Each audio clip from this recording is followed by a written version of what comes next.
Hi guys, today I'll be showing you how to extract Clivia seeds from the Clivia plants. So interesting fact, the Clivias, if they're pollinated correctly like this, they would start forming these little berries, and these berries actually have the seed of a Clivia inside. So you can break them up like this. It is very mushy. Let me struggle here a bit. Okay, I'm gonna get one that's already prepared. Okay, and you'll see inside that berry we have a little seed. So this seed, you'll see there's a darker spot sometimes on the seed.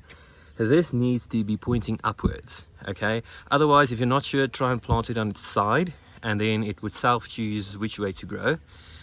The Clivia seeds, once you harvest them, they need to stay moist and wet. So either plant them immediately or soak them overnight in some water or for a while.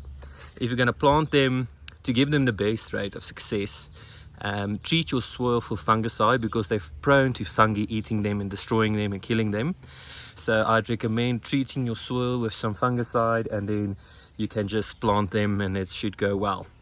The other thing about Clivias, you have to water them well in the beginning. Once you plant them, it will take around 18 months for them to mature, and then you'll have to wait 3 to 5 years for some plants. Once they make like 8 of these leaves, they will shoot their first flowers upwards. This is also native to South Africa, and let me plant one seed just to show you. So this is the one that failed. So you'll just make a little small incision, not too deep, I'd say 2 centimeters, the dark spot upwards. Okay, cover it and then water it very well, and then just wait the 3 to 5 years, and hopefully you'll have a Clivia and you don't have to spend a lot of money at a nursery. Thank you.